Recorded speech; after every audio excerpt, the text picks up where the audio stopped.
Handa na ba ang inyong mga puso para sa isang kwentong susubok sa inyong pananaw tungkol sa pag-ibig at sakripisyo? Halina't pakinggan natin ang isang salaysay na magpapatunay na ang tunay na pag-ibig ay hindi matatagpuan sa mga pilit na kasunduan. Sabi nila, ang pag-ibig ay kusang dumarating. Ngunit paano kung ito'y isang obligasyon na ipinataw sa iyo? Isang kasunduan na kailangan mong gampanan para iligtas ang iyong pamilya? Ngayong gabi, sabay-sabay nating tuklasin ang kwento ni Laya, isang babaeng ipinagkait ang sariling kalayaan para sa kapakanan ng iba. Tumigil ang pag-ikot ng mundo ni Laya. Ang kaninang masarap na amoy ng nilutong pagkain sa hapagkainan ng Hacienda de las Flores ay biglang nawalan ng halimuyak. Ang bigat ng mga salitang binitiwan ng kanyang ama, si Don Ramon Salazar, ay parang malaking batong dumagan sa kanyang dibdib. Nagpahirap sa kanyang paghinga. "Ipagpatawad mo, anak," wika ni Don Ramon.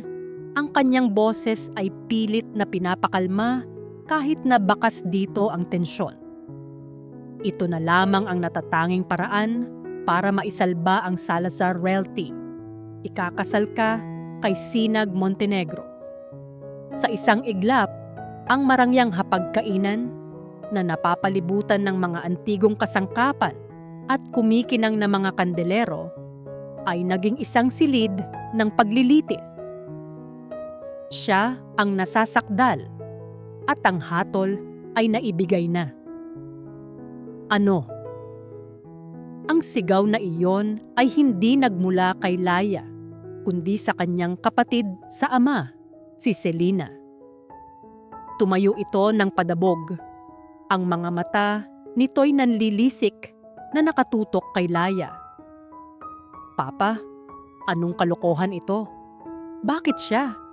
Bakit ang walang kwentang babaeng yan ang ipapakasal niyo sa lalaking mahal ko?" Ang bawat salita ni Selena ay parang latigong humahampas sa pagkatao ni Laya. Sa tabi nito, ang kanilang madrasta na si Amaris ay prenteng nakaupo, may isang bahagyang ngisi sa kanyang mga labi na tila nasisiyahan sa nasasaksihan. "Selena, umupo ka," utos ni Don Ramon. Ngunit hindi ito pinansin ng anak. "Hindi, Papa. Hindi ako papayag." Lumakad si Selena papalapit sa kinauupuan ni Laya. "Alam nating lahat na ako ang nararapat para kay Sinag. Ako ang may pinag-aralan. Ako ang maganda. Ako ang bagay sa kanya. Samantalang itong si Laya, ano ba siya? Isang palamuti lang dito sa hacienda." Naramdaman ni Laya ang pamumuo ng luha sa kanyang mga mata. Ngunit pinigilan niya ito. Sanay na siya. Sanay na siyang maliitin, laitin, at ituring na anino sa sarili niyang pamamahay. Sa halip na sumagot, si Amaris ang nagsalita. Ang boses ay malambing, ngunit puno ng lason. "Selena, anak, hayaan mo na ang papa mo. Kung ito ang desisyon niya, marahil ay may silbi na rin sa wakas ang ate mo." Ang sa wakas ay tumatak sa isipan ni Laya. Iyon ang naramdaman niya. Isang bagay na sa wakas ay nagkaroon ng halaga, hindi dahil sa kung sino siya, kundi dahil sa isang transaksyon. Hindi na nakapagtimpi si Selena. Kinuha nito ang kopita ng red wine sa mesa at walang sabi-sabing ibinuhos iyon sa puting bestida ni Laya. Naramdaman ni Laya ang malamig na likido na gumapang sa kanyang dibdib, kasabay ng kahihiyang bumalot sa kanyang buong pagkatao. "Selena," saway muli ni Don Ramon, ngunit huli na ang lahat. "Bagay lang yan sa'yo, mga agaw!" Sigaw ni Selena bago ito tuluyang umalis sa hapagkainan. Ang mga takong ng sapatos nito ay umaling-awngaw sa sahig na gawa sa nara. Naiwan ang katahimikan. Si Laya ay nakayuko, nakatingin sa mantsa sa kanyang damit na parang mantsa sa kanyang dangal. Laya, sumunod ka sa akin sa opisina. Malamig na utos ng kanyang ama. Sa loob ng aklatan, sa likod ng malaking mesa na gawa sa mahogany, hinarap siya ni Don Ramon. Wala na ang galit sa mukha nito, napalitan ng isang anyo ng pagod at pagsusumamo. Anak, intindihin mo sana, panimula nito.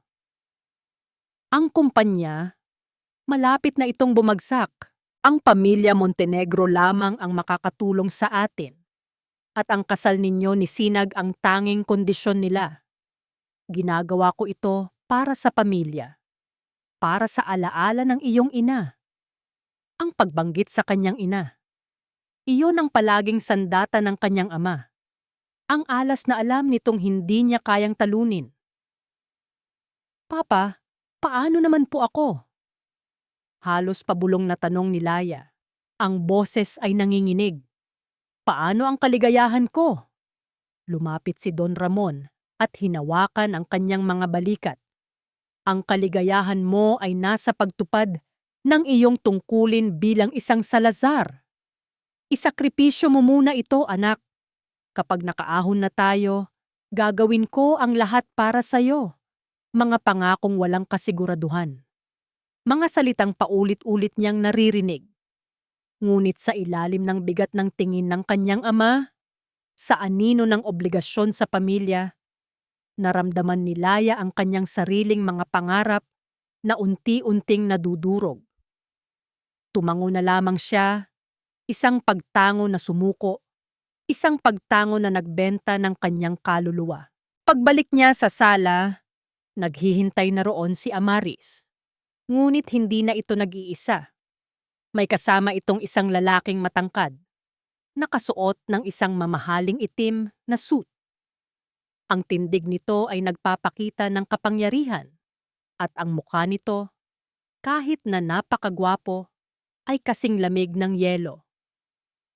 Laya, narito na si Sinag Montenegro, pakilala ni Amaris. May halong panunuya sa boses. Tumayo si Sinag at inilahad ang kamay. Hindi para sa isang magiliw na pagbati, kundi para sa isang formal na pagkakamay. Ang mga mata nito ay tumingin sa kanya mula ulo hanggang paa, hindi bilang isang mapapangasawa, kundi bilang isang bagay na sinusuri. Napansin nito ang mantsa ng alak sa kanyang damit. At isang bahagyang pag-angat ng sulok ng labi nito ang tanging reaksyon. Tinanggap ni Laya ang kamay nito. Ang pagdampi ng kanilang mga balat ay malamig, walang emosyon. Parang pagpirma sa isang kontrata. Nang gabing iyon, matapos ang lahat, pumasok si Laya sa kanyang silid at humarap sa malaking salamin. Tinitigan niya ang kanyang refleksyon. Ang babaeng may malungkot na mga mata at damit na may mantsa. Hinawakan niya ang kanyang pisngi, ang balat na hindi man lang nagkaroon ng pagkakataong mamula dahil sa kilig, kundi dahil sa kahihiyan. Sino ka na ngayon? Tanong niya sa sarili. Ang boses ay isang mahinang bulong sa katahimikan ng gabi. Ang babae sa salamin ay hindi sumagot. Dahil sa sandaling iyon, maging siya ay hindi nakilala ang kanyang sarili. Ang suot na traje de boda ni Laya ay tila isang obra maestra. Gawa ito sa pinakamahal na tela. Bawat burda ay masinsinang ginawa at kumikinang ang maliliit na diamante sa bawat galaw niya. Ngunit sa ilalim ng lahat ng karangyaang iyon, pakiramdam niya ay isa siyang manika, isang magandang palamuti na walang sariling buhay, walang sariling damdamin. Habang inaayusan siya sa loob ng isang silid sa likod ng simbahan, pumasok si Amaris. Ang ngiti nito ay hindi umabot sa mga mata. Bagay na bagay sa'yo, Laya. sabi nito. Hinahaplos ang tela ng kanyang bestida. Dapat ka ngang magpasalamat. Sa wakas, ang pagiging inutil mo ay may napakinabangan din. Hindi kumibo si Laya.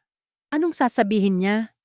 Na ang bawat tahi ng damit na ito ay parang kadenang pumupulupot sa kanyang kaluluwa? Na mas gugustuhin pa niyang magsuot ng basahan basta't malaya siya? Ipinikit na lamang niya ang kanyang mga mata at hinayaan ang mga salita ni Amaris na dumaan na parang hangin.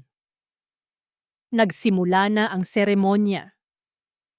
Habang naglalakad siya sa pasilyo, nakakapit sa braso ng kanyang ama, hindi niya magawang itaas ang kanyang tingin.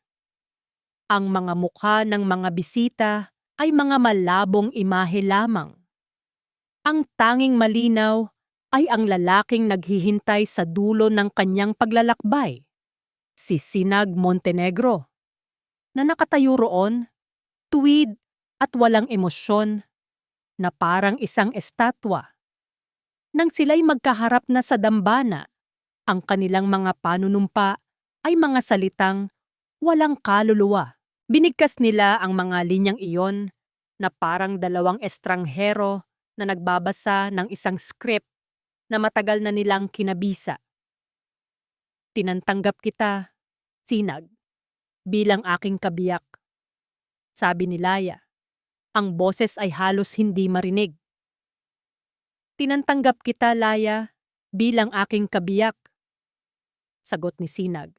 Ang boses ay matatag, ngunit malamig, parang isang CEO na nagsasara ng isang negosyo. Walang pag-ibig, walang galak, tanging ang bigat ng isang obligasyon. Nang matapos ang seremonya, habang sila'y magkasabay na naglalakad pabalik, biglang sumabit ang laylayan ng mahabang bestida ni Laya sa isang nakausling pako sa sahig na kahoy. Bahagya siyang natisod at napahinto. Naramdaman niya ang pamumula ng kanyang mukha sa hiya. Isa na namang kamalasan. Hinanda na niya ang sarili sa iritasyon na makikita sa mukha ni Sinag. Isyum. Ngunit, sa kanyang pagkagulat, huminto rin ito. Imbes na magalit, yumuko ito ng bahagya. Sa isang mabilis ngunit maingat na kilos, inalis nito ang pagkakasabit ng kanyang damit. Sa ginawa nito, ang mga daliri ni Sinag ay dumaplis sa kanyang kamay. Isang kislap ng kuryente. Iyon ang naramdaman ni Laya. Isang bagay na hindi pamilyar. Isang bagay na hindi inaasahan. Itinaas niya ang kanyang paningin at nagtama ang kanilang mga mata sa loob lamang ng isang segundo. Sa mga mata ni Sinag, wala siyang nakitang pagmamahal, ngunit wala ring pagkasuklam. Ang nakita niya ay isang bagay na hindi niya mapangalanan. Isang bakas ng pag-aalala o simpleng pag-akulang sa responsibilidad. Hindi niya alam. Ngunit ang maliit na kilos na iyon, ang hindi inaasahang pagiging Maginoo nito, ay parang isang patak ng ulan sa tigang na lupa ng kanyang puso. Isang maliit, napakaliit na pag-asa ang sumibol. Dumiretso sila sa resepsyon na ginanap sa Grand Ballroom ng isang 5-star hotel. Ang lahat ay perpekto, mula sa mga bulaklak hanggang sa musika. Ngunit ang pakiramdam ng pagiging isang dayuhan sa sariling kasal ay hindi nawala kay Laya. Habang sila'y nakaupo sa presidential table, lumapit si Selena. May hawak na kupitan ng champagne. Ang ngiti nito ay kasing peke ng mga palamuting bulaklak. "Congratulations, ate," sabi nito. Ang boses ay tumataginting sa sarkasmo. "Sana maging masaya ka. You deserve all the happiness in the world." At sa huling salita, sinadya nitong matisod. Ang laman ng kanyang kopita ay tumapon, hindi sa sahig, kundi sa mismong dibdib ng puting-puting traje de boda ni Laya. Ang pulang alak ay kumalat na parang dugo sa busilak na kaputian ng kanyang damit. Isang kolektibong pagsinghap ang narinig mula sa mga kalapit na bisita. "Oh my God! I'm so sorry, ate! Hindi ko sinasadya!" Paumanhin ni Selena. Ngunit ang kislap ng tagumpay sa mga mata nito ay hindi maitago. Nakatitig lamang si Laya sa mantsa. Muli, isang pamilyar na eksena, isang pamilyar na sakit. Hindi siya umimik, ngunit naramdaman niya ang pag-igting ng panga ni Sinag sa kanyang tabi. Wala itong sinabi, ngunit tumayo ito, kumuha ng isang table napkin, at marahang idinampi iyon sa damit niya, na parabang sinusubukang alisin ang mantsa. Pagkatapos ay tumingin ito ng diretso kay Selena. Ang mga mata ay kasing talim ng kutsilyo. Hindi ito nagsalita, ngunit ang tingin nito ay sapat na para mapaatras si Selena. Ang gabing iyon ay natapos ng walang anumang sigla. Pagdating nila sa kanilang tahanan, isang malawak at modernong penthouse unit na pag-aari ng mga Montenegro, ang katahimikan sa pagitan nila ay mas nakakabingi pa kaysa sa ingay ng syudad sa labas. Pumasok si Laya sa napakalaking master's bedroom. Ang kama ay napapalibutan ng mga talulot ng rosas, isang pilit na pagtatangka sa romansa. Naupo siya sa gilid ng kama, ang pagod at lungkot ay bumalot sa kanya. Ilang sandali pa, pumasok si Sinag. Hindi ito tumingin sa kanya. Kumuha ito ng isang unan mula sa kama at isang kumot mula sa aparador. Naglakad ito patungo sa sofa sa kabilang dulo ng silid nang bago ito humiga. Nagsalita ito, ang boses ay patag at walang bahid ng kahit anong emosyon. "Matutulog ako sa sofa," sabi niya. Hindi ito totoong kasal. Ang mga salitang iyon ang pumatay sa maliit na pag-asang sumibol sa puso ni Laya kanina sa simbahan. Ang kasunduan ay kasunduan. Ang araw ng kanyang kasal ay araw lamang ng paglagda sa kontrata. At ang gabing ito, ang simula ng kanyang buhay may asawa, ay ang unang gabi ng kanyang mahabang pag-iisa. Para kay Sinag Montenegro, ang lahat ng bagay sa buhay ay may katumbas na halaga. Ang bawat desisyon ay isang kalkulasyon. Ang pagpapakasal kay Laya Aguilar, ngayon ay Laya Salazar Montenegro, ay isang strategic merger. Siya ang kapital, at ang kumpanya nila ang kikitain. Simple. Walang personalan. Iyon ang paulit-ulit niyang sinasabi sa sarili tuwing umaga. Habang sila'y sabay na nag-aalmusal sa napakahabang lamesa ng kanyang penthouse. Ang katahimikan sa pagitan nila ay nakakabingi. Tanging ang kalansing ng mga kubyertos sa mamahaling pinggan ang maririnig. Pinagmamasdan niya ang babaeng nasa kabilang dulo ng mesa.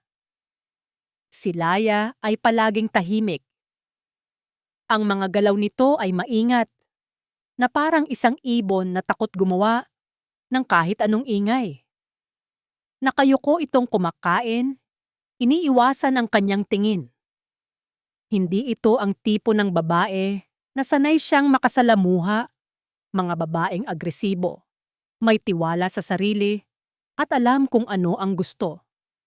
Si Laya ay iba. Mahinhin, tila marupok, at may dalang isang malalim na kalungkutan sa kanyang mga mata. At sa hindi maipaliwanag na dahilan, ang kalungkutang iyon ay nagsisimulang bumagabag sa kanya. Nang gabing iyon, may isang malaking pagtitipon para sa mga investor ng Montenegro Corp. Bilang asawa niya, obligasyon ni Laya na dumalo. Sa buong biyahe papunta roon, Wala itong imik. Nakatingin lamang sa bintana, tila ba mas gusto nitong mapunta sa ibang lugar. Mamaya, ipakikilala kita sa ilang business partners, sabi ni Sinag, bumasag sa katahimikan.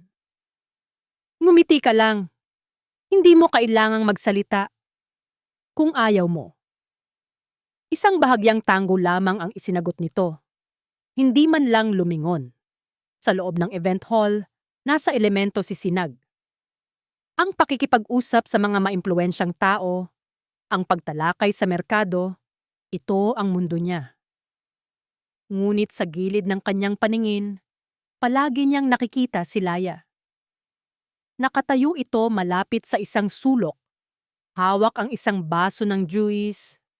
Pilit na ngumingiti kapag may bumabati, ngunit halatang hindi mapakali.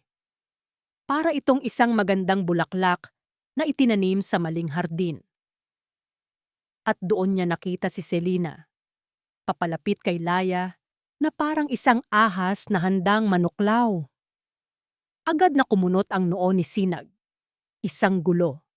Iyon ang daladala ng kapatid ni Laya. Well, look who's here! Narinig niyang sabi ni Selena, sapat na para marinig ng mga taong malapit sa kanila. Ang bagong Mrs. Montenegro. Kamusta ang buhay, ate? Masaya bang maging isang palamuti sa braso ng isang bilyonaryo? Nakita ni Sinag ang pagkapahiya sa mukha ni Laya. Namula ang mga pisngi nito at mas lalo itong napayuko. Tila gustong maging invisible. Narinig ko, ni hindi ka man lang nakatapos ng college, di ba? Patuloy ni Selena. Ang boses ay puno ng pang-aalipusta. Ano kayang masasabi ng mga business partners ni Sinag kung malaman nilang ang asawa niya ay isa lang magandang display vase? Sa sandaling iyon, may kung anong uminit sa loob ni Sinag. Hindi ito kalkulado. Hindi ito parte ng plano. Nakita niya ang namumuong luha sa mga mata ni Laya, ang panginginig ng mga kamay nito, at nakita niya ang mapanuyang ngiti sa mga labi ni Selena. Isang eskandalo, hindi propesyonal. Ngunit higit sa lahat, isang direktang pag-atake. Hindi lang kay Laya, kundi sa pangalang Montenegro na daladala na nito ngayon. Sa pangalan niya, bago pa man niya mapigilan ang sarili, humakbang siya papalapit sa kanila. Ang kanyang pagdating ay nagpatigil sa lahat. Kinuha niya ang kamay ni Laya. Malamig ito at bahagyang nanginginig. Pinisil niya ito ng marahan. Tumingin siya ng diretso sa mga mata ni Selena. Ang kanyang mukha ay walang emosyon, ngunit ang kanyang mga mata ay nagbabaga. Siya ang asawa ko. Mariin niyang sabi. Ang boses ay hindi malakas, ngunit may bigat na nagpatahimik sa buong paligid.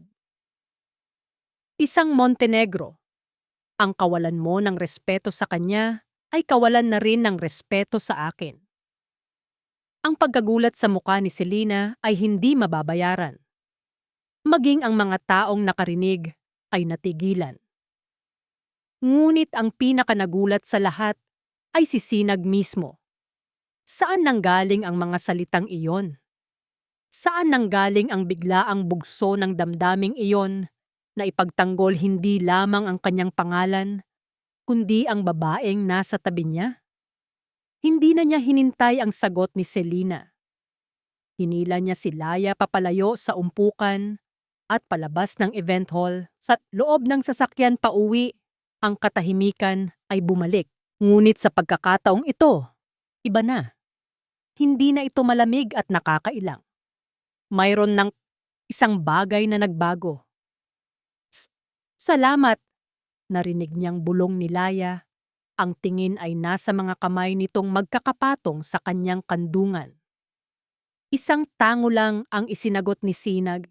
Ninag, ang mga mata ay nakatuon sa daan. Ngunit sa loob-loob niya, nagtatalo ang kanyang isipan. Ang lohikal na paliwanag ay proteksyon ng brand. Ngunit may isa pang bahagi sa kanya na nagsasabing ginawa niya iyon para alisin ang lungkot at kahihiyan sa mga mata ni Laya. Isang kilos na batay sa emosyon, hindi sa rason. At iyon ang bumabagabag sa kanya. Pagdating nila sa penthouse, naunang bumaba si Laya. Tahimik itong pumasok sa silid.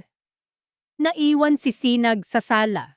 Tinanggal ang kanyang necktie na parang sinasakal siya nito. Lumapit siya sa bintanang salamin na tanaw ang kumikinang na syudad. Isang imperyong pinaghirapan niya. Ang lahat ay kontrolado niya. Ang lahat ay nasa ayos. Maliban sa isang babaeng tahimik na nagdudulot ng kaguluhan sa kanyang maayos na mundo. Habang nag-iisip, hindi niya namalayan ang sariling napadpad sa tapat ng silid ni Laya. Ang silid na dapat sana ay sa kanila. Dati, walang pag-aalinlangan siyang dumediretso sa guest room. Pero ngayon, huminto siya. Naalala niya ang kanyang kasunduan sa Hacienda de las Flores bago ang kasal. Kinausap niya si Ramon. Ngunit ang nanlilisik na tingin ni Amaris at Selena ang sumalubong sa kanya. Flashback. Kailangan mong pumunta sa opisina, Laya. Malamig na utos ni Amaris matapos ang Kinausap niya si Ramon. Ngunit ang nanlilisik na tingin ni Amaris at Selena ang sumalubong sa kanya. Flashback. Isang araw bago ang kasal, pumunta si Sinag sa Hacienda de las Flores para sa ilang huling detalye ng kasunduan. Naabutan niya sa sala si Amaris na galit na pinapagalitan si Laya dahil sa maling pagkakaayos ng mga bulaklak sa isang florera. Wala ka na bang gagawing tama, Laya? Sigaw ni Amaris ba? Ang boses ay matinis. Kahit simpleng bagay, palpak ka pa rin. Paano ka magiging asawa ng isang Montenegro kung ganito ka? Nakatayo lang si Laya, nakayuko. Tinatanggap ang bawat masasakit na salita. Sa isang sulok, nakaupo si Don Ramon. Nagbabasa ng dyaryo, ngunit halatang naririnig ang lahat at walang ginagawa. Nakita ni Sinag ang takot sa mga mata ni Laya at ang kawalan ng kapangyarihan sa postura ni Ramon. Sa sandaling iyon, naunawaan ni Sinag. Si Laya ay isang bilanggo sa sarili nitong pamamahay. Wakas ng flashback. Bumalik siya sa kasalukuyan. Ang alaalang iyon ang nagpatindi sa kung anuman ang naramdaman niya kanina sa party. Hindi lang iyon simpleng pagtatanggol sa pangalan ng pamilya. Iyon ay isang reaksyon laban sa pang-aabuso na nasaksihan niya. Hindi niya hahayaang ang uri ng pagtrato na natatanggap ni Laya sa hacienda ay madala nito sa bagong buhay na konektado sa kanya. Mayroon siyang kailangang gawin. Kinuha niya ang kanyang cellphone at idinayal ang numero ni Don Ramon. Kailangang malaman ng matanda na ang ganitong asal ay hindi katanggap-tanggap. 2 ring lang. Sumagot ito. Sinag, iho, napatawag ka? Halatang kinakabahan ang boses ni Ramon. Mr. Salazar, panimula ni Sinag. Ang boses ay formal at malamig. Tumatawag ako patungkol sa inasal ng anak ninyong si Selena kanina. It was unprofessional and unacceptable.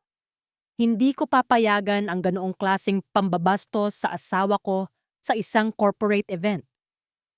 Narinig ni Sinag ang malalim na pagbuntong hininga sa kabilang linya. Pasensya ka na, iho. Ako na ang humihingi ng tawad para sa kanya. Kakausapin ko si Selena. Hindi na mauulit Biglang may narinig si Sinag na malakas na pagbukas ng pinto sa background ng tawag, sinundan ng matinis at galit na boses ni Amaris. Malinaw na malinaw sa pandinig ni Sinag. "Ramon, anong karapatan mong kausapin siya nang hindi ko alam? Huwag mong kalimutan kung sino sa ating dalawa ang may hawak ng sikretong sisira sa'yo." Isang sandali ng nakakabinging katahimikan. Pagkatapos ay ang nagpapanik na boses ni Ramon. "Sinag, pasensya na. May kailangan lang akong asikasuhin. Mag-usap na lang tayo bukas." At biglang naputol ang linya. Ibinaba ni Sinag ang kanyang telepono, ngunit ang mga mata niya ay nanatiling nakatutok sa kawalan. "Sikretong sisira sa'yo." Ang mga salitang iyon ay umaling-aungaw sa kanyang isipan. Hindi ito simpleng pag-aaway mag-asawa. Iyon ay isang banta, isang blackmail. Biglang nagbago ang lahat sa kanyang paningin. Ang kasal na ito, ang pagsasanib puwersa ng mga kumpanya, ay hindi pala kasing simple ng inaakala niya. Si Don Ramon pala ay hindi ang hari sa kanyang kastilyo. Siya ay isang tau-tauhan lamang, at si Amaris ang may hawak ng mga tali. Ang kanyang tingin ay napunta sa nakasaradong pinto ng silid tulugan. Sa likod ng pintong iyon ay ang babaeng nasa sentro ng lahat ng ito. Si Laya ay hindi lamang isang simpleng asset sa kasunduang ito. Siya pala ay isang mahalagang pyesa sa isang mapanganib na laro. At sa gabing iyon, sa unang pagkakataon, naramdaman ni Sinag na ang kasal na ito ay hindi na lamang tungkol sa negosyo. Ito ay personal na. Kinabukasan, ang katahimikan sa almusal ay naroon pa rin. Ngunit iba na ang pakiramdam. Hindi na ito ang malamig na katahimikan ng dalawang estranghero. Ngayon, ito'y isang katahimikan na may halong pag-iingat at isang bagong kamalayan sa isa't isa. Paminsan-minsan, nahuhuli ni Laya si Sinag na nakatingin sa kanya. Hindi na tulad ng dati na parang sinusuri ang isang bagay, kundi may bahid na ng pag-usisa. Ang mga salitang binitiwan ni Sinag noong gabi, "Siya ang asawa ko, isang Montenegro," ay paulit-ulit na umaling-aungaw sa kanyang isipan. Ang mga salitang iyon ang nagbigay sa kanya ng isang kakarampot na lakas ng loob. Isang bagay na matagal na niyang hindi naramdaman.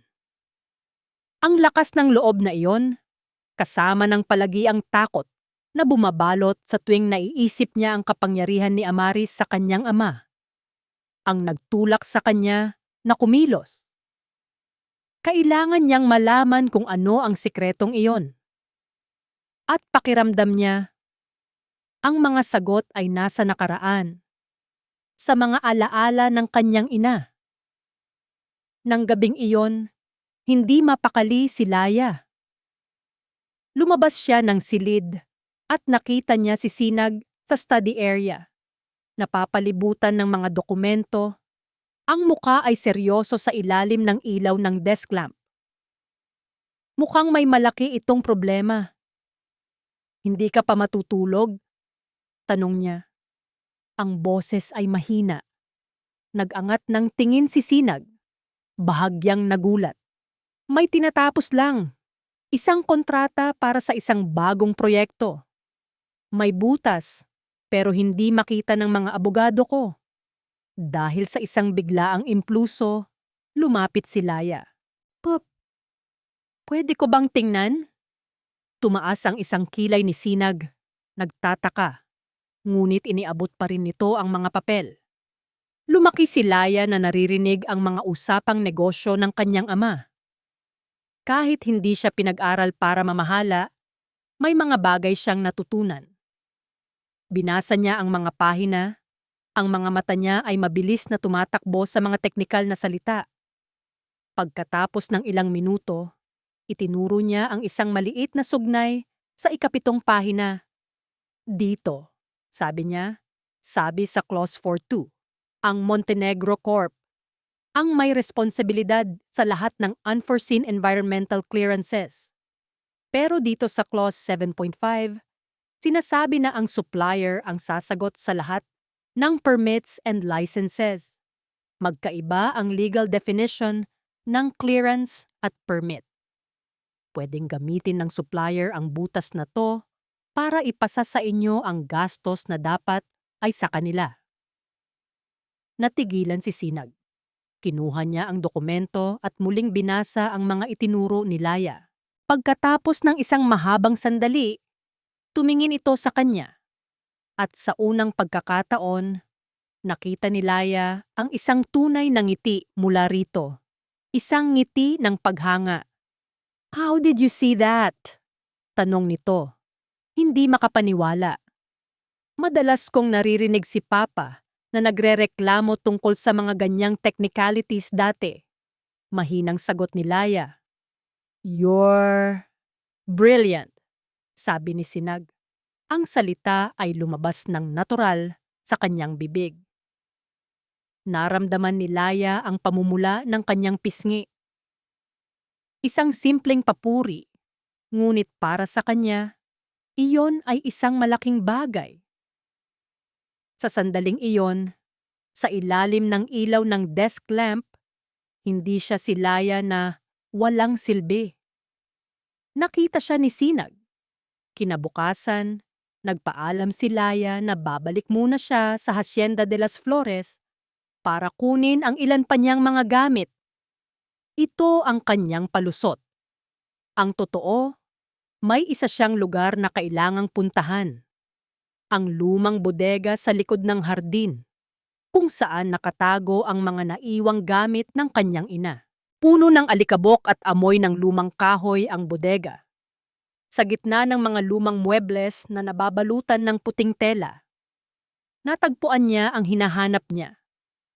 Isang malaking baul na gawa sa kahoy ng kamagong. Ang baul ng kanyang ina. Nanginginig ang mga kamay niya habang binubuksan ito. Sumalubong sa kanya ang amoy ng lavanda at mga lumang papel. Sa loob, maingat na nakasalansan ang mga damit ng kanyang ina, mga lumang litrato, at sa ilalim ng lahat, isang diary na nababalutan ng katad. Umupo siya sa sahig at niyakap ang diary. Ito na lang ang natitirang piraso ng kanyang ina. Binuklat niya ang mga pahina. Puno ito ng mga sulat kamay tungkol sa pagmamahal ng kanyang ina sa hacienda. Ang lupang ito ang puso ko. Ang bawat bulaklak ay isang tibok nito. At sa kanya, ikaw ang pinakamagandang bulaklak sa hardin na ito, aking Laya. Ngunit habang papalapit sa mga huling pahina, nagbago ang tono nito. Naging puno ng pangamba. May mga anino sa paraiso. Sulat nito. May mga ambisyon na nakakasilaw. Kayang gawing kasangkapan kahit ang pag-ibig kailangan kong protektahan ang para sa iyo, anak. Mga anino, ambisyon. Parang patungkol kay Amaris. Habang isasara na sana niya ang diary, may naramdaman siyang matigas sa loob ng takip sa likod. Maingat niya itong kinapa at natuklasan ang isang maliit na sikretong kompartimento. Sa loob, may isang maliit at antigong susi na may kakaibang sagisag, isang pluma at isang timbangan, isang sagisag ng isang law firm. Kasama ng susi, may isang maliit na papel na nakatupi. Binuksan niya ito. Isang pamilyar na sulat kamay ang sumalubong sa kanya. Ang sulat ng kanyang ina. Para lahat sa'yo, aking Laya. Hanapin mo si Attorney Del Fuego. Nasa kanya ang tunay na testamento. Nanlamig ang buong katawan ni Laya. Ang tibok ng kanyang puso ay bumilis. Tunay na testamento? Ibig sabihin, mayroon pang iba? Ang lahat ng kanyang hinala, ang lahat ng kanyang takot, ay biglang nagkaroon ng pangalan, Attorney Del Fuego. Ang susi sa kanyang mga kamay ay hindi na lamang isang piraso ng metal. Ito na ngayon ang susi sa katotohanan. Nakita ko sila, Mama! Nakita ko sila! Ang sigaw ni Selena ay umaling-awngaw sa loob ng kanyang marangyang silid sa Hacienda de las Flores. Ibinagsak niya ang kanyang cellphone sa kama matapos makita ang isang litratong kuha ng isa niyang kaibigan. Si Sinag at Laya, magkasamang lumalabas sa isang restaurant. Hindi iyon ang nakapag-init ng kanyang ulo, kundi ang paraan ng pagtingin ni Sinag kay Laya habang binubuksan nito ang pinto ng sasakyan para sa kanya. May respeto, may pag-aalaga. Pumasok si Amaris sa kanyang silid, dala ang karaniwang malamig na ekspresyon. Ang pagsigaw ay hindi makakatulong sa'yo, Selena. Mag-isip ka. Mag-isip. Mama, hindi mo ba nakikita? Unti-unti nang nahuhulog si Sinag sa patibong ng babaeng yon. Sumbat ni Selena, ang mga luha ng galit ay namumuuna sa kanyang mga mata. Nagpapanggap siyang mahina, nagpapaawa, samantalang ako, na lahat ay ginagawa para sa kanya, ay binabaliwala niya lang. Umupo si Amaris sa tabi niya. Ang boses ay mahinahon, ngunit kasing talim ng patalim. Kung gayon, kailangan nating ipakita kay Sinag kung sino talaga ang ate mo. Isang babaeng desperada at kayang manakit para lang makuha ang gusto niya. Kumunot ang noo ni Selena. Anong ibig mong sabihin? Isang tusong ngiti ang sumilay sa mga labi ni Amaris. Kailangan nating bigyan si Sinag ng dahilan. Para kamuhian si Laya, kailangan mong maging biktima, anak. At si Laya, ang gagawin nating kontrabida. Kinabukasan, isinagawa ni Selena ang plano. Nagpunta siya sa isang mamahaling mall. Alam niyang lugar kung saan madalas pumunta ang mga kakilala nila. Sa parking lot, nang masiguro niyang walang ibang tao sa paligid maliban sa mga CCTV camera na alam niyang naroroon, sinimulan niya ang kanyang palabas. Ginulo niya ang sariling buhok. Punitin niya ng bahagya ang manggas ng kanyang mamahaling blouse gamit ang kanyang sariling mga kuko. Kinalmot niya ang kanyang braso, sapat lang para mamula at mag-iwan ng bakas. Pagkatapos ay kinuha niya ang kanyang cellphone at tinawagan si Sinag. Ang boses ay puno ng pagsusumamo at pekeng takot. Sinag, tulungan mo ako. Humihikbing sabi niya.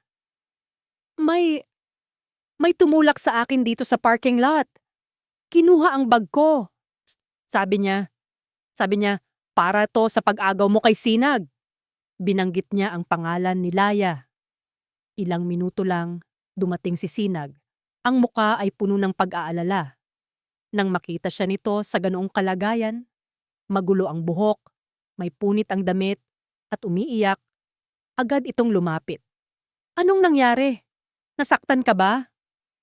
Tanong nito, hinahawakan siya sa balikat. Yumakap si Selena ng mahigpit. Ito na yon. Ito ang pagkakataong matagal na niyang hinihintay. Ang pakiramdam ng mga bisig ni Sinag sa paligid niya, kahit na dahil sa awa, ay sapat na para sa kanya. Takot na takot ako, Sinag. Sabi niya sa pagitan ng mga hikbi. Hindi ko akalain na magagawa ito ni Laya. Nauutusan niya ang isang tao para saktan ako. Nakita niya sa gilid ng kanyang mata ang pagdating ni Laya na halatang tinawagan din ni Sinag. Ang gulat at sakit sa muka ng kanyang kapatid nang makita ang eksena ay nagdulot ng isang matamis na kasiyahan sa puso ni Selena. Tingnan natin kung paano ka makakalusot dito. mang-aagaw. Sa mga sumunod na oras, ginampanan ni Selena ang papel ng isang kaawa-awang biktima. Ngunit napansin niya ang kakaibang katahimikan ni Sinag. Nag-aalala ito, oo, pero ang mga mata nito ay mapanuri. Ang mga tanong nito ay masyadong detalyado. Saang eksaktong pwesto nangyari? Anong oras? Sigurado ka ba sa mga narinig mo? Kinabukasan, tinawagan siya ni Sinag. Pinapupunta siya nito sa opisina nito sa Montenegro Corp. Nagbihis si Selena ng pinakamaganda niyang damit.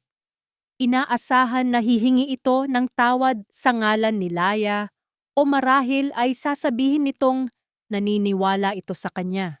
Ngunit ang sumalubong sa kanya ay hindi ang Sinag na nag-aalala, kundi ang Sinag na CEO. Malamig, seryoso, walang emosyon. Umupo ka, Selena, sabi nito. Sa ibabaw ng kanyang mesa, may isang tablet. Hindi na ito nagpaligoy-ligoy pa. Pinindot nito ang play. Napanood ni Selena ang kanyang sarili sa screen. Isang malinaw na kuha mula sa CCTV ng parking lot. Napanood niya ang bawat kilos niya. Ang paggulo sa sariling buhok, ang pagpunit sa sariling damit, ang pagkalkal sa sariling bag, at pagtapon nito sa malayo, at ang maingat na pagkalkalmot sa sariling braso. Nanlamig ang buong katawan niya. Nahuli siya. Ipaliwanag mo to, Selena, sabi ni Sinag. Ang boses ay patag ngunit may bigat na parang isang malaking bato. Hindi. Edited yan. Pakana yan ni Laya. Desperadong tanggi niya. Umiling si Sinag, isang pahiwatig ng pagkadismaya.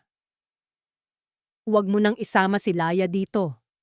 Nakausap ko na ang security ng mall. Nakuha na rin nila ang ninakaw mong bag. Kumpleto ang laman. Selena, tapusin na natin to. Tumayo si Sinag at lumapit sa bintana. Nakatalikod sa kanya. Hindi ko alam kung ano ang tumatakbo sa isip mo. Pero ito ang sasabihin ko sa'yo. At sana, ito na ang huli. Humarap ito, at ang mga mata nito ay kasing lamig ng yelo. Huwag na huwag mo nang gagalawin ang asawa ko. Ang bawat salita ay parang isang sampal. Hindi lang siya nabigo. Ipinamukha sa kanya na pinili nito si Laya.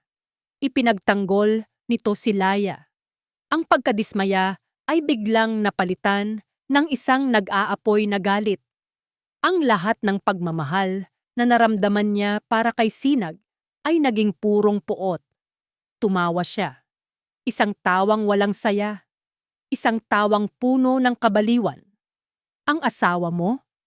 Tanong niya, tumatayo. Ang basahang yon na pinulot mo lang para maisalba ang kumpanya ng pamilya niya? Nagpapakatanga ka, Sinag. Hindi kumibo si Sinag. Hinayaan lang siyang ilabas ang kanyang galit. Akala mo ba magiging masaya kayo? Sigaw niya. Ang luha ay tuluyan ng bumuhos. Mga luha ng pagkatalo at pagkamuhi. Naglakad siya papalabas ng opisina. Ngunit bago niya isara ang pinto, humarap siya at ibinigay ang kanyang huling banta. Ang kanyang sumpa. Kung hindi ka mapupunta sa akin, sisiguraduhin kong hindi rin siya liligaya. Matapos ang insidente sa mall, hindi na muling nagpakita si Selena. Nalaman ni Laya mula kay Sinag ang buong katotohanan sa likod ng palabas ng kanyang kapatid. Imbes na matuwa, nakaramdam siya ng awa. Awa para kay Selena, na biktima ng sariling pagkamuhi at takot sa kung ano-ano pa ang kaya nitong gawin. Ngunit ang pinakamalaking epekto sa kanya ay ang ginawa ni Sinag. Hindi lang siya nito pinagtanggol, pinagkatiwalaan siya nito. Ang tiwalang iyon ang nagbigay sa kanya ng huling piraso ng determinasyon na kailangan niya. Hawak ang antigong susi at ang piraso ng papel na may pangalang Attorney Del Fuego. Nagsimula siyang magsaliksik. Sa tulong ng internet, nahanap niya ang isang lumang law firm sa isang distrito ng Maynila na halos nalimutan na ng panahon. Del Fuego and Associates. Bukas pa kaya ito? Nagpaalam siya kay Sinag na may bibisitahin siyang isang matandang kaibigan ng kanyang ina. Walang tanong-tanong na pumayag ito. Isang pahiwatig ng bago nilang antas ng pagtitiwala. Ang opisina ng Del Fuego and Associates ay nasa ikalawang palapag ng isang lumang gusali. Maalikabok ang pasilyo at ang amoy ng mga lumang libro at papel ay nanunuot sa hangin. Sa loob, isang matandang lalaki na may makapal na salamin at puting buhok ang sumalubong sa kanya. Attorney Del Fuego, mahinang tanong ni Laya. Ngumiti ang matanda. Ako nga. Ano ang maipaglilingkod ko sa iyo, Ineng? Nanginginig ang mga kamay ni Laya habang inilalabas mula sa kanyang bag ang susi at ang piraso ng papel. Pinapunta po ako rito ng nanay ko, si Althea Jimenez Salazar. Sa pagbanggit ng pangalan ng kanyang ina, biglang nagbago ang anyo ng abogado. Nawala ang magiliw nitong ngiti at napalitan ng isang seryosong ekspresyon. Tinitigan niya ang susi, pagkatapos ay si Laya. Alam mo ba kung gaano katagal kong hinintay ang araw na ito? Sabi ng abogado. Halika, sumunod ka sa akin. Dinala siya nito sa isang silid sa likod na puno ng mga steel cabinet. Ginamit nito ang susi ni Laya para buksan ang isang maliit, kinakalawang na safety deposit box. Mula sa loob, kinuha nito ang isang makapal na Manila envelope. Ang selyo ay buo pa at may tatak ng notaryo. Ang iyong ina, panimula ni Attorney Del Fuego habang sila'y pabalik sa kanyang mesa. Si Althea ay hindi lang isang kliyente. Isa siyang matalik na kaibigan.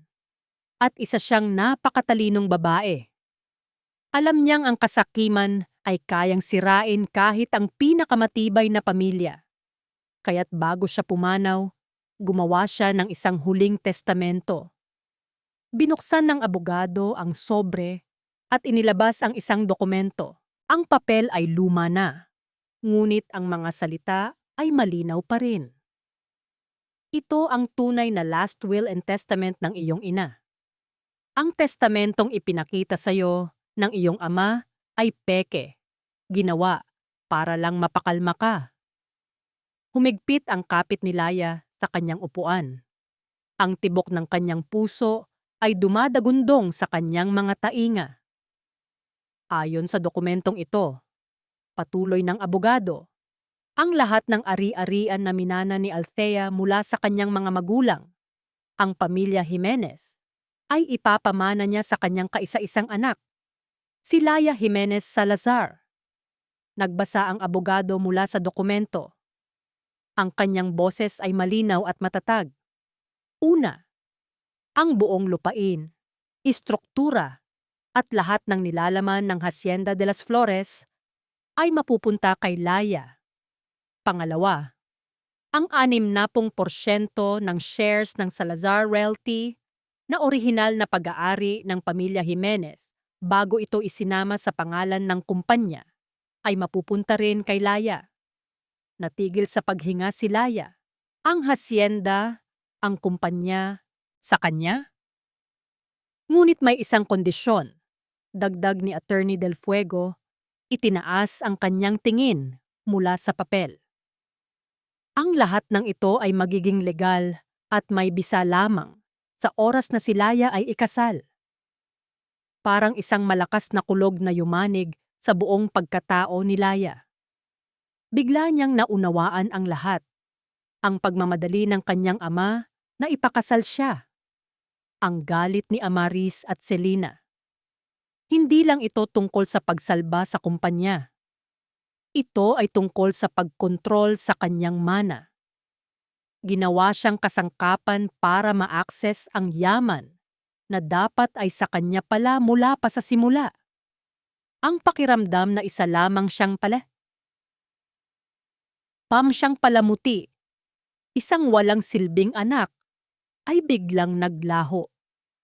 Pinalitan ito ng isang nag-aalab na katotohanan. Hindi siya isang simpleng piyesa sa laro. Siya pala ang reyna.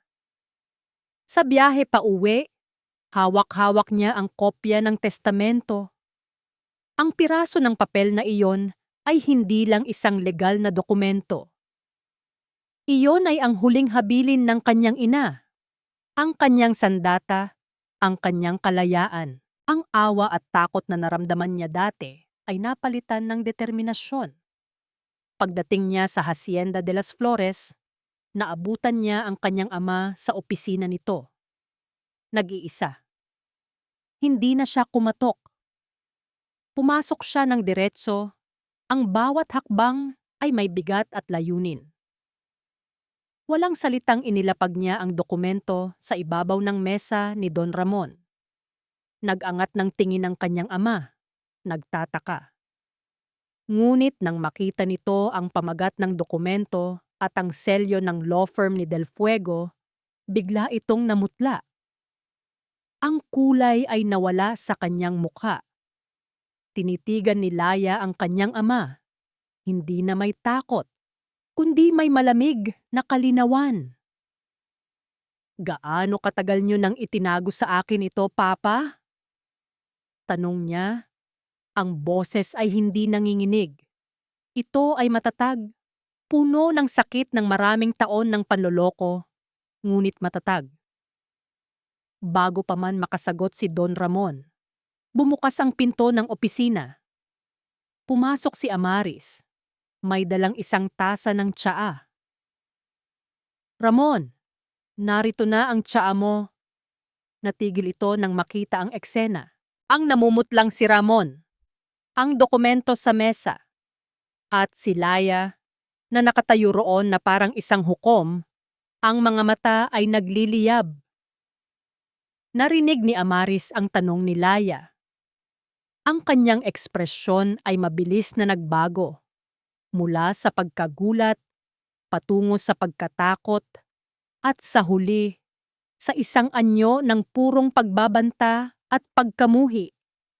Ang maskara ay tuluyan ng nalaglag. Nalaglag mula sa mga kamay ni Amaris ang tasang dala niya. Ang tunog ng nabasag na porselana sa sahig ay kasabay ng pagguho ng mundo na maingat niyang binuo sa loob ng maraming taon. Ang testamento. Ang lintik na testamentong iyon. Akala niya ay habambuhay na itong mananatiling isang lihim. "Anong ibig sabihin nito, Ramon?" Tanong niya. Ang boses ay nanginginig hindi sa takot, kundi sa sukdulang galit. Ang mga mata niya ay nagpapalipat-lipat mula sa namumutlang mukha ng kanyang asawa patungo sa matatag na anyo ni Laya. Ang Laya na kaharap niya ngayon ay hindi na ang dating utu-utong ampon na kaya niyang laruin. Ang babaeng ito ay may kapangyarihan na ngayon. "Umalis ka muna, Laya," sabi ni Ramon. Ang boses ay basag. "Hindi," matigas na sagot ni Laya. "Dito lang ako. Gusto kong marinig ang lahat." Tumawa si Amaris, isang tawang walang kagalakan. "Ang tapang mo na ngayon, Laya. Dahil ba hawak mo na ang papel na yan? Akala mo ba sa'yo na ang lahat?" "Hindi ko inaakala. Alam ko," sagot ni Laya. Ang mga mata ay hindi bumibitiw sa kanya.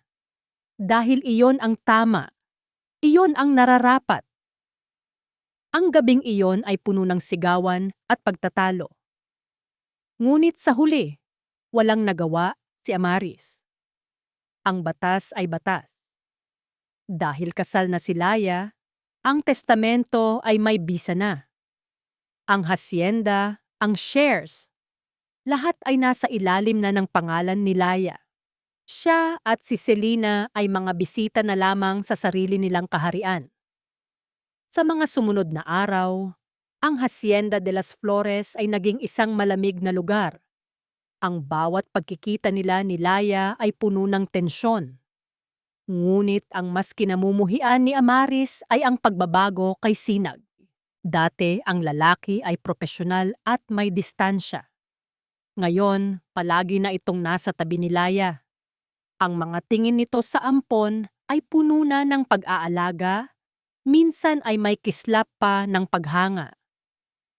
Ang bawat kilos nito na nagpapakita ng pagprotekta kay Laya ay parang isang sundang na tumatarak sa puso ni Amaris at lalo na kay Selena, ang kanyang anak.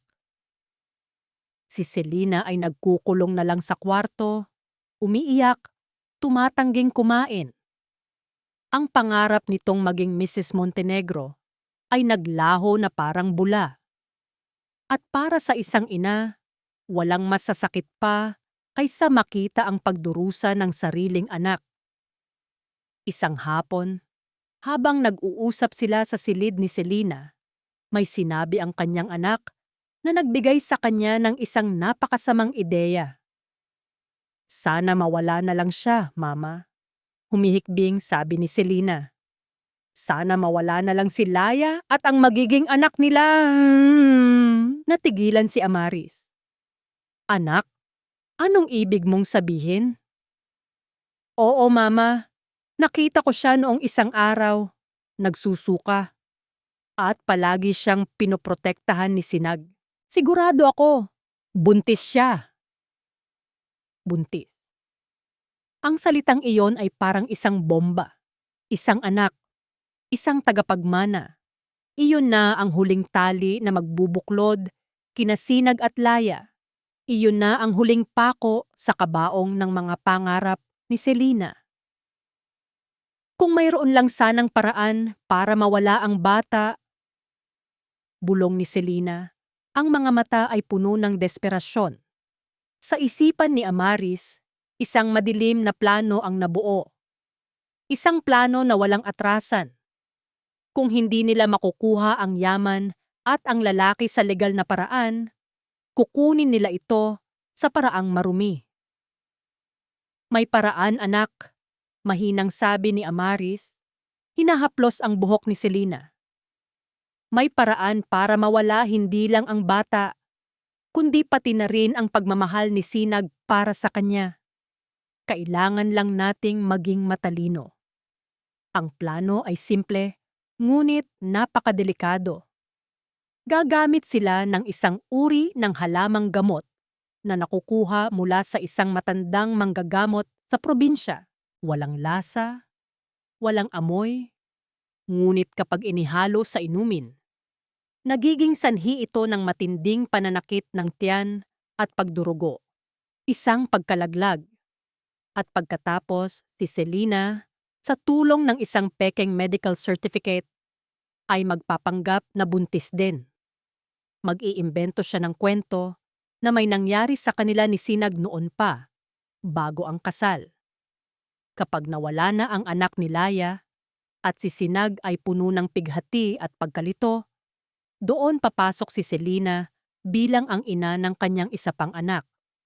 Sino ang pipiliin ng isang lalaki? Ang asawang nakunan o ang babaeng nagdadala ng kanyang dugo? Kinabukasan, sa araw ng kaarawan ni Don Ramon, nagkaroon ng isang maliit na salo-salo sa hasyenda. Ito ang perpektong pagkakataon. Habang ang lahat ay abala, si Selena ang naatasang maghanda ng inumin. Sa kusina, nanginginig ang mga kamay ni Selena habang inihahalo ang pulbos sa isang pitsel ng sariwang pomegranate juice. Ang paborito ni Laya. "Sigurado ka ba rito, Mama?" tanong ni Selena. Ang muka ay namumutla. Hinawakan ni Amaris ang mga kamay ng anak para pakalmahin ito. "Ito na ang huling barahan natin, Selena. Para sa kinabukasan mo. Para sa atin." Sa hapagkainan ang tensyon ay halos nahihipo. Ngunit si Laya, na hindi pa opisyal na ipinapaalam ang kanyang pagbubuntis, ay may kakaibang saya sa kanyang mga mata. Masaya itong nakikipag-usap kay Sinag. Ang tanawing iyon ang lalong nagpatigas sa puso ng mag-ina.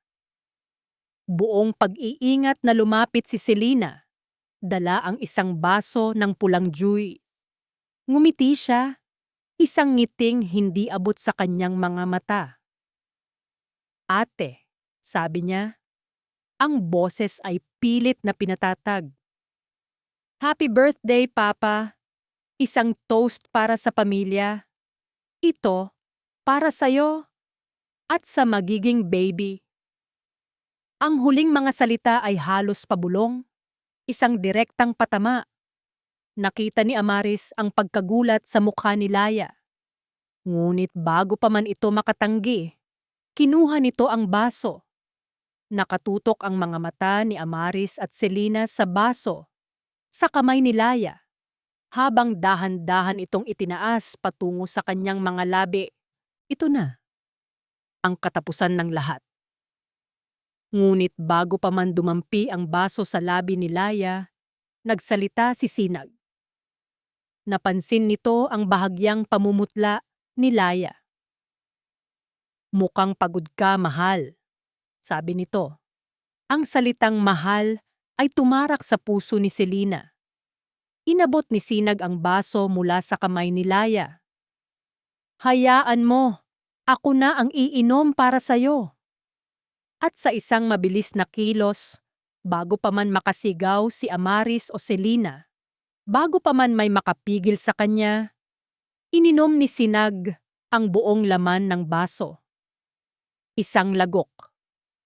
Ang mundo ay tumigil sa pag-ikot. Ang tanging nakikita ni Amaris ay ang walang lamang baso sa kamay ni Sinag at ang lagim sa mga mata ng kanyang anak na si Selena. Ang lason ay nasa maling katawan. Isang ngiti. Iyon ang huling bagay na nakita ni Laya sa mga labi ni Sinag bago gumuho ang kanyang mundo. Isang ngiti na para sa kanya. At pagkatapos ang ngiting iyon ay napalitan ng isang anyo ng pagkalito.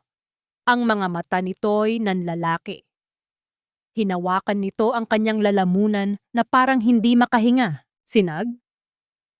Tawag ni Laya, ang kanyang boses ay isang alanganing bulong. Bumagsak ang baso mula sa kamay ni Sinag. Lumikha ng isang matinis na tunog sa sahig na marmol. Kasunod niyon, ang kanyang katawan. Isang malakas na kalabog. Sinag! Ang sigaw ni Laya ay isang palahaw na pumuno sa buong hasyenda. Mabilis siyang lumuhod sa tabi nito. Ang mukha ni Sinag ay nagsimulang mangitim at may puting bula na lumalabas sa kanyang bibig. Nangingisay ito. Ang sumunod na mga pangyayari ay isang magulong paghahalo ng mga imahe at tunog. Ang gulat na sigaw ni Don Ramon. Ang mga utusan na nagpapanik. Ang pekeng pag-aalala sa boses ni Amaris. At ang pinaka-nangingibabaw sa lahat, ang takot na anyo sa mukha ni Selena. Isang takot na hindi para kay Sinag, kundi takot ng isang kriminal na nahuli sa akto. Tumawag kayo ng ambulansya. Bilis! Sigaw ni Laya. Ang mga kamay ay nanginginig habang sinusubukang hawakan ang mukha ni Sinag. Huwag kang bibitaw, Sinag. Please, lumaban ka. Sa biyahe papuntang ospital, ang tunog ng sirena ay kasabay ng dagundong sa kanyang dibdib. Yakap niya ang walang malay na katawan ni Sinag. Ang kanyang mga luha ay tumutulo sa mamahaling suit nito. Ang bawat segundo ay parang isang oras. Ang bawat pagliko ng ambulansya ay isang yugyog na nagpapaalala sa kanya na maaaring ito na ang mga huling sandali nila. Sa emergency room, pinaghiwalay sila. Isang pader isang pinto, ang humaharang sa kanya mula sa lalaking nagligtas sa kanya. Naupo si Laya sa malamig na sahig ng pasilyo. Doon sa ilalim ng matinding liwanag ng ospital, nag-iisa siya sa kanyang pighati. Dumating ang kanyang ama, si Amaris, at si Selina. Ngunit para sa kanya, hangin lang sila. Ang kanyang buong mundo ay nasa loob ng kwartong iyon. Lumipas ang mga oras. Bawat doktor o nurse na lumalabas ay tinititigan niya. Naghahanap ng kahit anong senyales, kahit anong pag-asa. Sa wakas, isang doktor ang lumabas. Ang muka ay pagod at seryoso. Agad na tumayo si Laya. "Dok, kamusta po siya? Okay na po ba siya?" Sunod-sunod niyang tanong. Tinanggal ng doktor ang kanyang salamin at bumuntong hininga. "Ginawa na namin ang lahat para in-neutralize ang lason. Pero napakalakas nito at mabilis na kumalat sa sistema niya. His organs are failing. Napakakritikal ng kanyang kondisyon. We have to be prepared for the worst." Ang mga salita ng doktor ay parang martilyong pumukpok sa pundasyon ng kanyang pag-asa. Gumuho ito. "The worst?" Ulit niya, ang boses ay basag. Naramdaman niya ang paghina ng kanyang mga tuhod. Napasandal siya sa pader at dahan-dahang napaupo sa sahig. Ang lahat ng lakas na inipon niya sa mga nakaraang linggo ay biglang naglaho. Wala na. Talo na siya. Ang kanyang kalayaan, ang kanyang yaman, lahat ng iyon ay walang kwenta kung mawawala si Sinag. Doon niya nakita sina Amaris at Selina, nakatayo sa di kalayuan, nagbubulungan. At sa isang iglap, ang kanyang pighati ay naging isang nag-aapoy na galit. Isang galit na matagal niyang kinimkim. Tumayo siya, ang mga mata ay nagliliyab. Nagmartsa siya papalapit sa kanila. "Kayo," sabi niya. Ang boses ay mahina, ngunit puno ng lason. Mas malala pa sa lason na ininom ni Sinag. "Kayong dalawang demonyo. Laya, anong pinagsasabi mo?" Sabi ni Amaris, sinusubukang magpanggap. "Huwag kang magkunwari!" Sigaw ni Laya. Sapat na para mapatingin ang mga tao sa paligid. "Nakita ko ang mga mukha ninyo. Nakita ko ang takot sa mga mata mo, Selina. Noong ininom niya ang lason na para sa akin. Para sa amin ng anak ko." Namutla si Selina. "Masaya na ba kayo?" Patuloy ni Laya. Ang mga luha ay bumuhos na. Mga luha ng galit. "Kung may mangyaring masama kay Sinag, isinusumpa ko sa ngalan ng nanay ko. Sisiguraduhin kong mabubulok kayo sa kulungan. Ipapakain ko sa inyo ang lahat ng sakit na ipinaranas ninyo sa akin, sa amin. Hinding-hindi ko kayo patatahimikin." Umatras ang mag-ina. Takot sa anyo ni Laya na hindi pa nila nakikita kailanman. Tinalikuran sila ni Laya at pumasok sa ICU kung saan inilipat si Sinag. Ang tunog ng mga makina ang sumalubong sa kanya. Nakahiga ito, napapalibutan ng mga tubo, ang muka ay maputla. Umupo siya sa tabi nito at hinawakan ang kamay nito. Malamig. Napakalamig. Inilapit niya ang kanyang muka sa tainga nito. Ang kanyang mga hikbi ay hindi na mapigilan. "Sinag," bulong niya. "Nandito lang ako. Huwag mo akong iwan. Please." Hinalikan niya ang kamay nito. Ang kanyang mga luha ay bumabasa sa balat nito. "Ngayon ko lang naramdaman to." Patuloy niya sa gitna ng pag-iyak. "Ngayon ko lang sasabihin, mahal kita, Sinag. Mahal na mahal kita. Kaya please, bumalik ka sa akin." Isang oras siyang nanatili roon. Nakahawak sa kamay nito. Nagdarasal. umaasa. Maya-maya, bumukas ang pinto. Ang doktor kanina. Ang mukha nito ay mas seryoso ngayon, mas mabigat. Tumayo si Laya. Ang puso ay halos tumalon palabas ng kanyang dibdib. "Dok!" Tumingin ang doktor kay Sinag. Pagkatapos ay sa kanya. "Bumuntong hininga ito. Ginawa na po namin ang lahat." Panimula ng doktor, ang bawat salita ay isang dagok. Pero ang lason ay nagsisimula ng humupa. "We got a pulse back. A weak one. But it's there. He's a fighter." Ang mga huling salita ng doktor ang humila kay Laya pabalik mula sa bingit ng kawalan ng pag-asa. Ang patag na tunog mula sa heart monitor ay napalitan ng isang mahina, ngunit tuloy-tuloy na beep is beep, beep. Isang tunog na para sa kanya ay ang pinakamagandang musika sa buong mundo.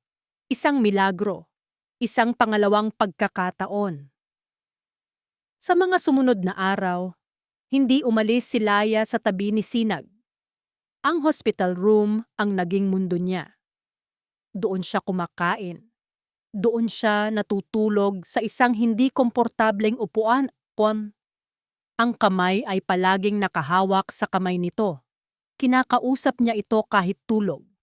Ikinukwento ang kanyang araw, ang kanyang mga pangarap para sa kanila at sa kanilang magiging anak.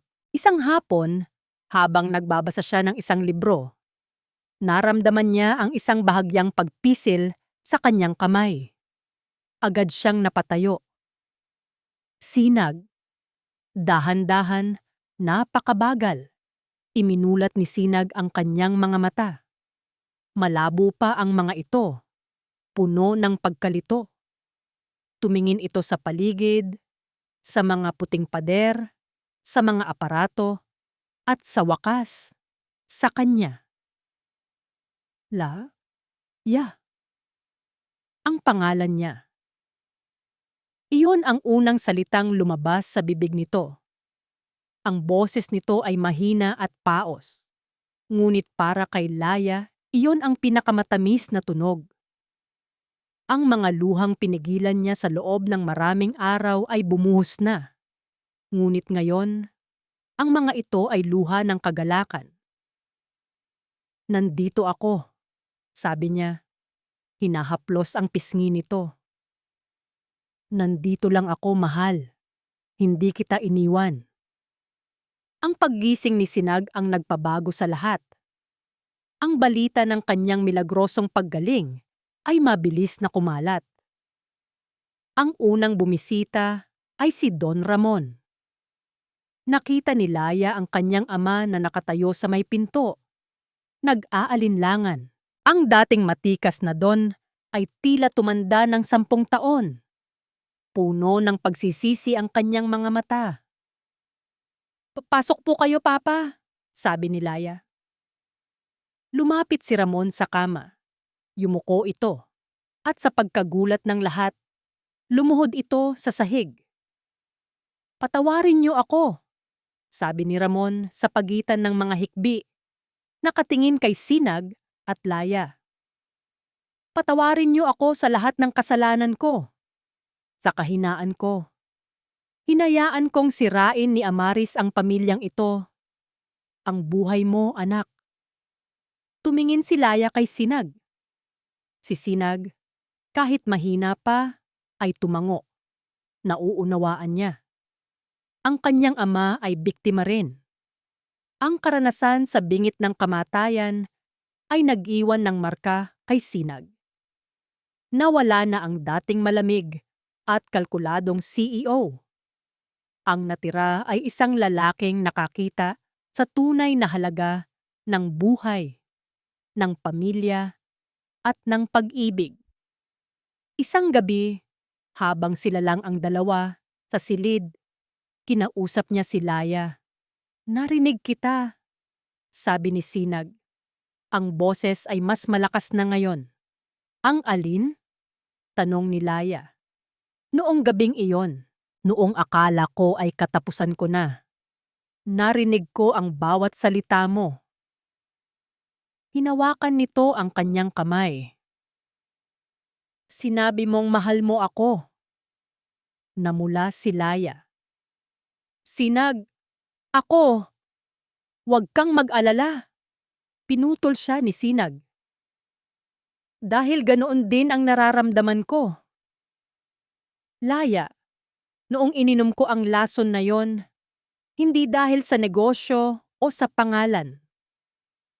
Ininom ko iyon dahil hindi ko kayang makita kang masaktan. Dahil sa sandaling iyon, mas gugustuhin ko pang ako ang mawala kaysa sa inyo ng anak natin. Ang pag-amin na yon, na sinabi ng walang pag-aalinlangan, ang tuluyang naghilom sa lahat ng sugat sa puso ni Laya. Ngunit ang kanilang kaligayahan ay may kasamang bagong determinasyon. Kailangan nilang panagutin ang mga may sala.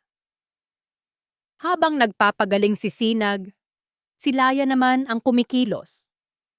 Sa tulong ng impluwensya at yaman ng mga Montenegro, nagsimula siyang mag-imbestiga. Kinailangan niya ng pruweba. At ang sagot ay nasa loob mismo ng hasyenda.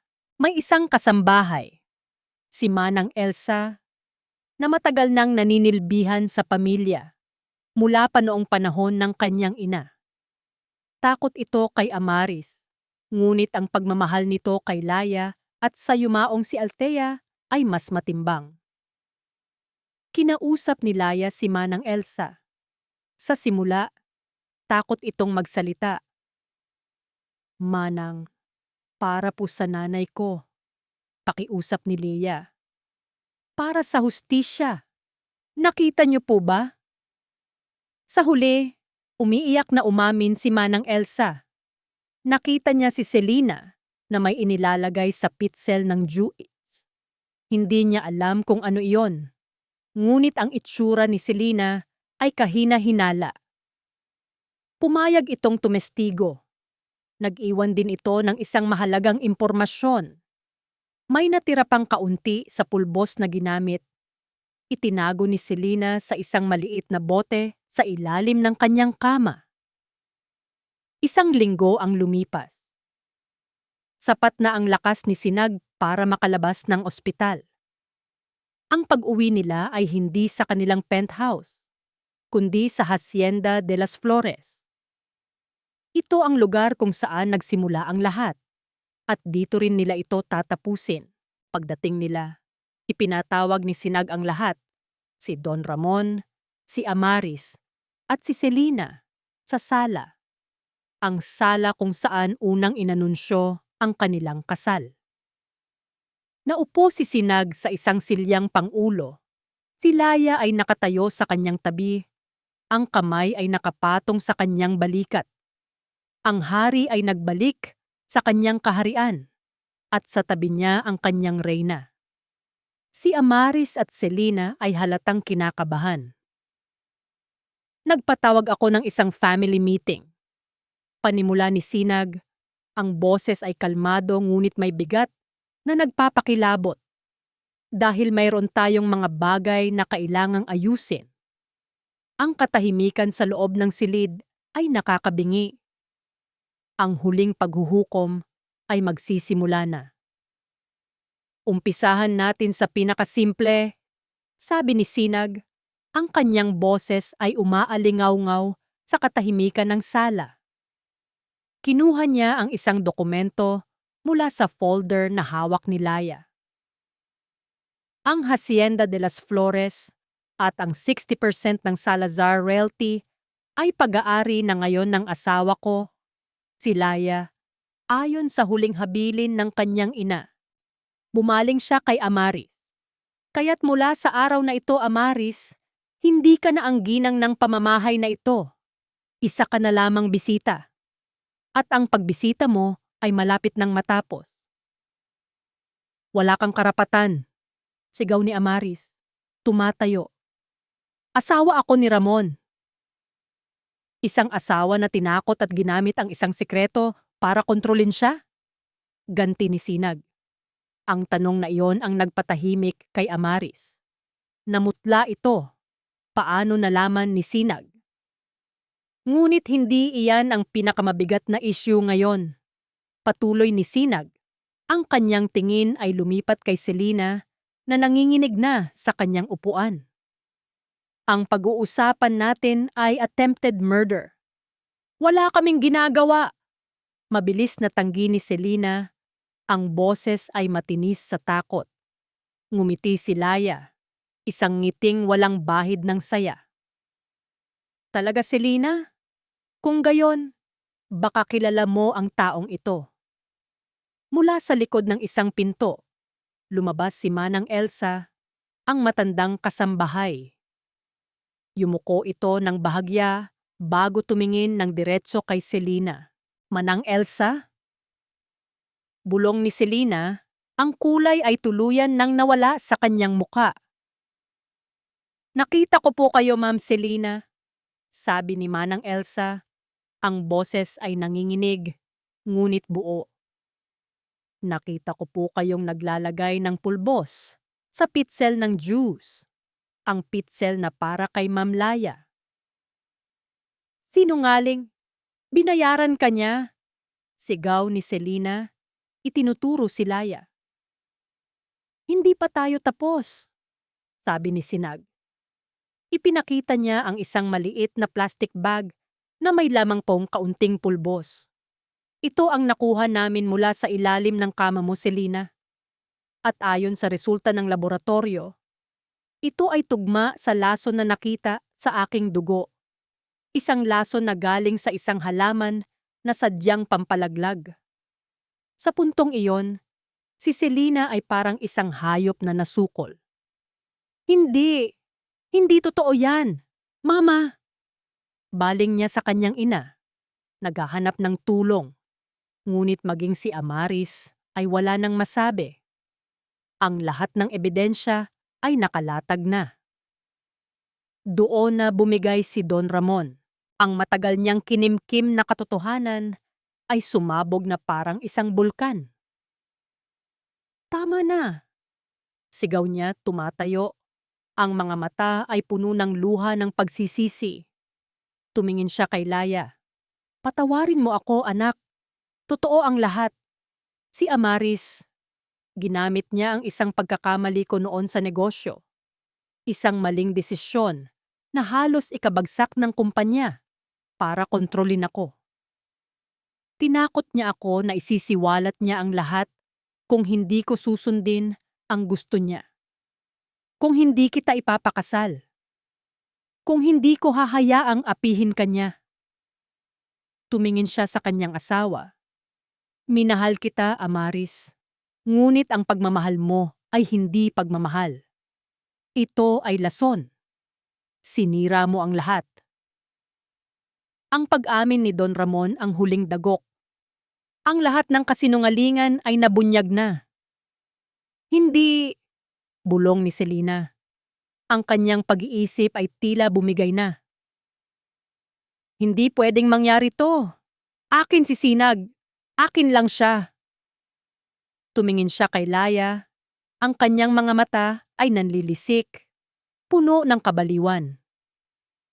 Ikaw ang may kasalanan ng lahat ng ito. Kung hindi ka bumalik, kung namatay ka na lang sana kasama ng nanay mo, masaya na sana kami. Selena, tumigil ka na. Pakiusap ni Laya. Nakakaramdam ng awa sa kabila ng lahat. Ngunit huli na ang lahat. Ang isip ni Selena ay tuluyan ng bumigay. Ang pagtanggi sa katotohanan, ang pagkawala ng lahat ng kanyang pinangarap, ay masyadong mabigat para sa kanya. Sa isang iglap, tumayo siya. Sa kanyang pagdaan sa isang maliit na mesa, dinampot niya ang isang fruit knife na ginamit para sa mga prutas kanina. Kung hindi ka mapupunta sa akin, dapat kang mamatay. Sigaw niya. Ang kanyang mukha ay nag-iba na, puno ng galit na hindi na para sa isang normal na tao. Ang lahat ay nangyari ng napakabilis. Sumugod si Selena, hindi papunta kay Sinag, kundi papunta kay Laya. Sa kanyang isipan, si Laya. At ang dinadala nitong bata, ang ugat ng lahat ng kanyang pagkabigo. Lahat ito kasalanan mo. Mapus sa si Tatadawe, Wampus. Bago pa man may makakilos, si Selena ay nasa harap na ni Laya, ang kutsilyo ay nakaamba. Ngunit si Laya ay hindi na ang dating Laya na puno ng takot. Sa halip na umatras, humakbang siya pasulong. Tapos na ang laro, Selena, sabi niya. Ang boses ay kalmado ngunit may kapangyarihan. Ang kalmadong iyon, ang kawalan ng takot sa mga mata ni Laya, ang lalong nagpagulo sa isip ni Selena. Humiyaw ito, isang hiyaw ng isang taong tuluyan nang nawala sa sarili at isinaksak ang kutsilyo. Ang talim ng kutsilyo ay kumislap sa ilalim ng ilaw ng chandelier. Ngunit bago pa man ito umabot kay Laya, isang anino ang mabilis na gumalaw, si Sinag. Kahit hindi pa lubos na malakas, ang kanyang kilos ay mabilis at tiyak. Iniharang niya ang kanyang sarili sa pagitan ni Laya at ng sumusugod na si Selena. Hindi niya sinubukang agawin ang kutsilyo. Sa halip, ginamit niya ang kanyang bigat para itulak si Selena palayo, dahilan para mawalan ito ng balanse at bumagsak sa sahig, malayo sa kanila. Ang kutsilyo ay tumalsik mula sa kamay nito at lumikha ng isang matinis na kalansing.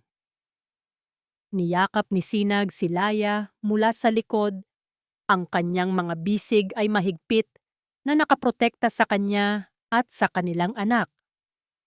Tapos na, bulong niya sa tainga ni Laya. Ligtas na kayo. Si Selena ay nanatili sa sahig. Hindi na tumayo. Ang apoy sa kanyang mga mata ay napalitan ng isang blangkong tingin. Humahagulgol siya, pagkatapos ay tumatawa, pagkatapos ay nagsasalita ng mga bagay na walang kabuluhan.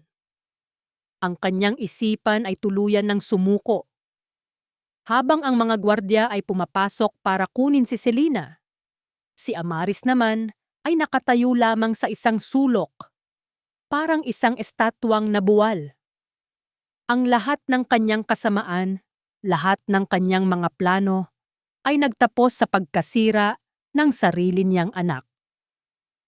Nang dumating ang mga pulis, kasama ang ebidensya ng blackmail at attempted murder, hindi na ito nanlaban. Sumama ito ng tahimik, ang kanyang muka ay walang emosyon. Isang larawan ng ganap na pagkatalo. Makalipas ang ilang linggo, ang hasyenda ay nagsimulang magbago.